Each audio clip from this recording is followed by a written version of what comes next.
Today, we're diving into one of the biggest shakeups in human history, the Industrial Revolution. It was an age of incredible invention and progress, for sure, but it also created a whole new world of suffering. It was, truly, a tale of two worlds happening at the exact same time.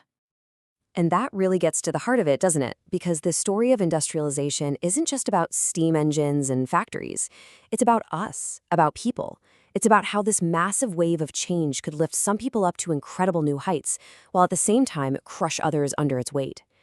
So let's hang on to that question as we go. All right, so let's set the scene. Our story really kicks off in Great Britain.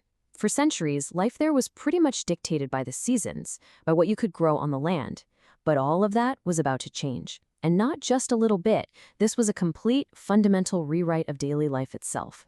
This really sums up the core problem of the whole era. On the one hand, yes, industrialization eventually led to a better quality of life for most people, but getting there, it was brutal. It created jobs, absolutely, but it also brought about incredibly dangerous working conditions, choking pollution, widespread child labor, and it created this massive tension between the new social classes that were forming.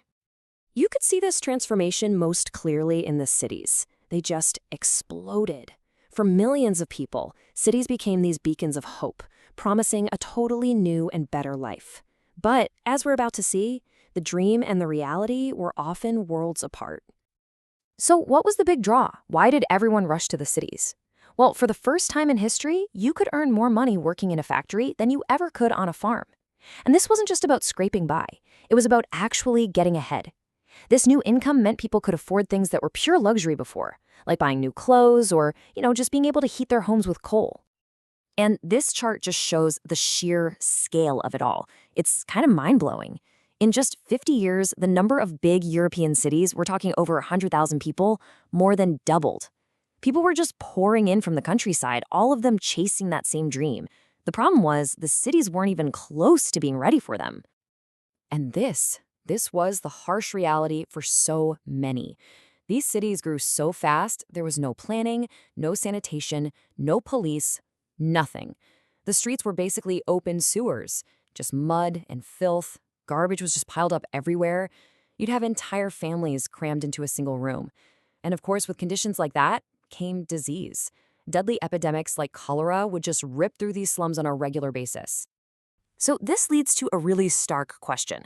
With living conditions like these, what was the actual, measurable, human cost of moving to one of these new industrial cities? Well, the answer is pretty shocking. 17. That's it. A government study back in 1842 found that the average lifespan for a working-class person in one of these big cities was just 17 years old. Now compare that to a rural area right nearby, where it was 38. That is an absolutely staggering price to pay for this new urban dream. But this crisis wasn't just about health and sanitation. It was a social crisis too. The Industrial Revolution was carving deep, deep divisions into society. It was creating unbelievable wealth for a handful of people while making the struggle even harder for almost everyone else. You basically had two completely separate realities taking shape. On one side, you've got this brand new middle class. The factory owners, the merchants, the doctors, the lawyers. They got rich, they got powerful, and they lived pretty comfortable lives. And then you had everyone else, the huge working class. They saw almost none of this new wealth, and they lived with a constant fear of being replaced by a machine. I mean, look at this. The contrast is just wow. On the one hand, you have the rise of a comfortable, respectable middle class. But for the working class, there was very little improvement, just grim, exhausting conditions. It was literally two different worlds existing in the very same city. All this frustration, especially that fear of being replaced by a machine, well, it was bound to boil over. This was the beginning of a whole new kind of conflict, man versus the machine. This quote really hits the nail on the head. Just try to imagine it. You've spent your whole life as a skilled weaver. It's your identity. And then suddenly, one single machine comes along that can do the work of you and 19 of your friends. That's not just progress, that's a threat to your very existence. And it led to chaos, unemployment, and a whole lot of crime. And out of all that frustration, a movement was born, the Luddites. They were named after this guy, Ned Ludd, who may or may not have actually existed. But the idea was real. They were groups of workers who just had enough. They started attacking factories and smashing the very machines that were taking away their jobs and destroying their way of life. Now, it's really easy to look back and say they were just anti-progress, but it was so much more complicated than that. Their actions were a protest against horrible living and working conditions. They weren't just mad at the machines, they were fighting for their survival in a system that seemed totally happy to just throw them away. So, after all of this chaos, this suffering, this conflict, what's the final verdict on the Industrial Revolution? To really get the full picture, we have to look at the long-term legacy.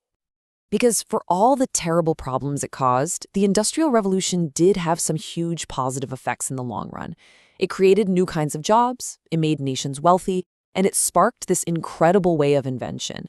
It did eventually raise the standard of living, it opened up education to more people, and, this is a big one, the struggle of the working class led to the creation of labor unions, which fought for, and eventually won, things like better pay and safer working conditions. And that brings us right back to our big question from the beginning. The Industrial Revolution basically gave us the modern world we live in today, but it was built on a foundation of incredible human suffering. And it leaves us with a really tough question to answer. When we chase progress, how do we measure its true worth? And more importantly, who gets asked to pay the price? That's something to think about.